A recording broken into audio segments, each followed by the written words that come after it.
గోవర్ధన్ రెడ్డి గారి మీద పెట్టినటువంటి అక్రమ కేసులు, దీనికి సంబంధించి పోలీస్ విచారణకి హాజరు కావట్లేదని, పారిపోయినాడని ఇలాంటి మాటలు అందరూ కూడా గమనిస్తూ వస్తూ ఉన్నారు. అయితే పోలీస్ గురించి మీకు అందరికి కూడా తెలిసిందే. ఈరోజు ఏ విధంగా రాష్ట్రంలో పోలీస్ వ్యవస్థ ఉంది, పోలీస్ ఎలా కేసులు పెడుతుంది, ఏ విధంగా భయభ్రాంతులకు గురి చేస్తుంది అనే విషయం అందరికి కూడా గమనిస్తూ ఉన్నాం. ప్రధానంగా ఇక్కడికి వచ్చేటప్పటికి ఏదైతే ఇల్లీగల్ మైనింగ్ జరిగిందని చెప్పి చెప్తా ఉన్నారో దానికి సంబంధించి పోలీసులు కావాల్సింది విచారణ, దాంట్లో ఉన్నటువంటి వాస్తవాలను తెలుసుకోవాలన్నది ఆలోచన అయితే వాళ్ళకి కాదు. వాళ్ళకి ఎంతసేపు కాకాని గోవర్ధన్ రెడ్డి గారిని అరెస్ట్ చేయాలా, తనని రిమాండ్కి పంపించాలా, తనని జైల్లో నిర్బంధించాలా అన్న ఒక ఏకైక లక్ష్యంతోనే వాళ్ళు ముందుకెళ్తున్నట్టుగా కనపడుతుందే కానీ వాళ్ళకి ఎక్కడా కూడా దీని మీద విచారణ చేసి దాంట్లో ఉన్నటువంటి వాస్తవాలను తెలుసుకోవాలన్న ఆలోచన పోలీసులు ఎక్కడ కనిపించట్లా. ఆ ఉద్దేశంతోనే విచారణకి గోవర్ధన్ రెడ్డి గారు సిద్ధం. అక్కడ ఉన్నటువంటి వాస్తవాలు తనకేదైనా కనుక తెలుసుంటే వాళ్ళు అడిగితే వాటిని చెప్పడానికి సిద్ధమే.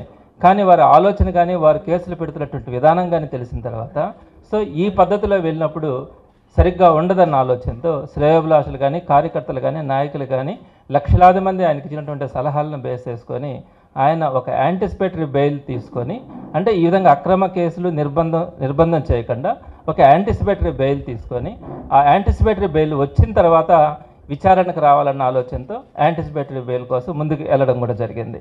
అయితే మీరందరూ కూడా ఇక్కడ ఒక విషయాన్ని తెలుసుకోవాలి. ఈయన కోర్టుకు వెళ్ళింది విచారణకు రానని కానీ, విచారణ చేయించొద్దని కానీ ఈయన కోర్టుకు వెళ్ళాల. కేవలం వీళ్ళు ఒక రెడ్ బుక్ రాజ్యాంగం తీసుకొచ్చుకొని ఎక్కడైతే పోలీసులు అక్రమంగా ప్రవర్తిస్తూ ఉన్నారో ఈ పోలీసు వ్యవస్థ మీద నమ్మకం లేక, పోలీసులు చేస్తున్నటువంటి తీరు ఇబ్బందికరంగా ఉంది కనుక మనకు అల్టిమేట్గా భారత రాజ్యాంగం ప్రకారం మనకు అత్యున్నతమైనటువంటి వ్యవస్థ న్యాయ వ్యవస్థ కాబట్టి ఆ న్యాయ వ్యవస్థ ద్వారా ఒక యాంటిసిపేటరీ బెయిల్ తీసుకొని వచ్చి ఆ తర్వాత వీరు చేస్తున్నటువంటి విచారణకు హాజరు కావడం కానీ, ఈ విధంగా పెట్టినటువంటి అక్రమ కేసుల్లో నిర్దోషిగా బయటపడే సమాజం ముందుకు రావడానికి చేసే ప్రయత్నంగానే ఆయన కోర్టుకు వెళ్ళాడే కానీ ఈ విచారణకి, వీళ్ళు మాట్లాడే మాటలకి దీనికి సంబంధించి గోవర్ధన్ రెడ్డి గారు లెక్క చేసే మనిషి కూడా కాదు. అదేవిధంగా మీకు ఇంకొక విషయం కూడా తెలియజేస్తా ఉన్నాను.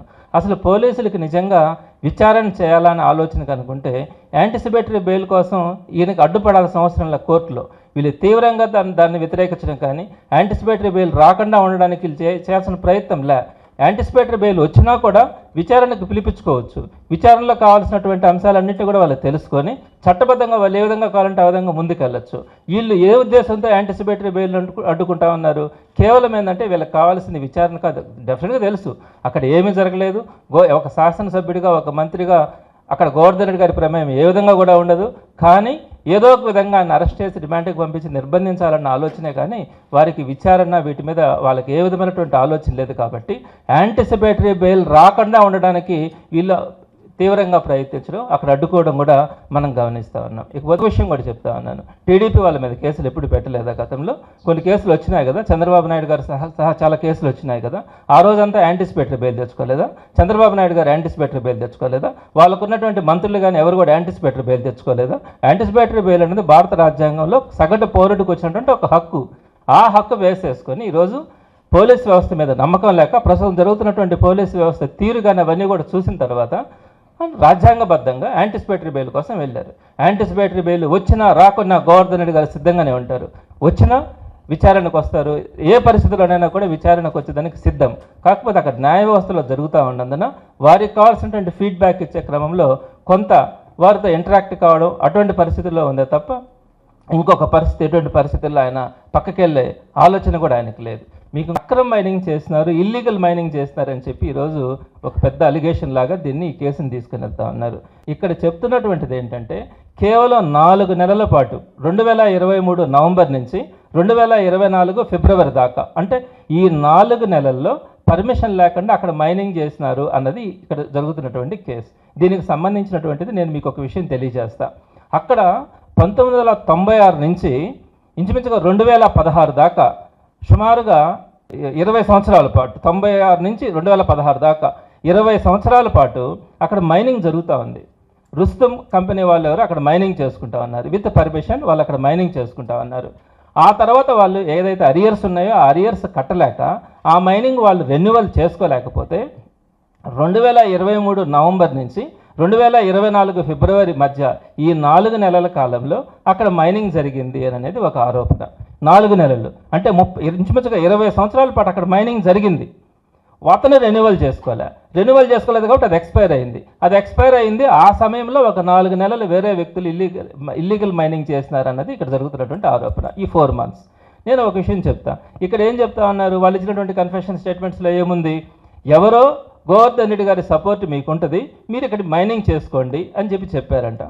సో మీరు ఒకసారి ఆలోచించండి, ఒకవేళ గోవర్ధన్ రెడ్డి గారు అక్కడ మైనింగ్ చేయాలనుకుంటే, ఆయన గవర్నమెంట్లో ఒక మినిస్టర్గా ఉన్నప్పుడు, ఆయన అక్కడ ఎవరికి పర్మిషన్ లేనప్పుడు, పర్మిషన్స్ అక్కడ ఎక్స్పైర్ అయిపోయినాయని తెలిసిన తర్వాత అక్కడ పర్మిషన్ ఇప్పించుకోలేరా? గవర్నమెంట్ కనుక ఇన్వాల్వ్ అయితే గవర్నమెంట్ దగ్గర నుంచి పర్మిషన్స్ ఇచ్చుకోలేరా? అన్ని దగ్గర పర్మిషన్స్ ఇచ్చుకున్నారు కదా. మరి అక్కడ ఇల్లీగల్గా చేయాల్సిన అవసరం ఏంటి? మినిస్టర్ గారు అనుకుంటే డెఫినెట్గా అక్కడ మినిస్టర్ గారు అనుకుంటే చేసేవాళ్ళు. ఆయనకు ఆలోచన లేదు, ఆ విధంగా మైనింగ్ చేయాలని కానీ చేయించాలని కానీ ఒక ఆలోచన కూడా లేదు.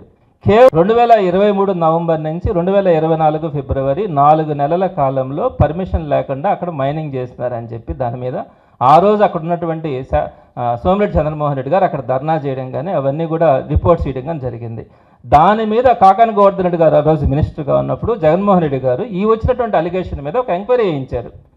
ఎవరైనా కూడా తెలుగుదేశం పార్టీలు ఎక్స్పెక్ట్ చేయగలమా? ఈ రోజు కనుక కంప్లైంట్ ఇస్తే దాని మీద ఎంక్వైరీ చేసే శక్తి ఈరోజు కూటమి ప్రభుత్వానికి ఉందా? కానీ ఆ రోజు గోవర్ధన్ రెడ్డి గారు ఇచ్చినటువంటి సలహా మీదకు జగన్మోహన్ రెడ్డి గారు ఒక ఎంక్వైరీ ఇచ్చారు. ఆ ఎంక్వైరీ రిపోర్ట్లో క్లియర్గా కూడా మెన్షన్ చేయడం జరిగింది.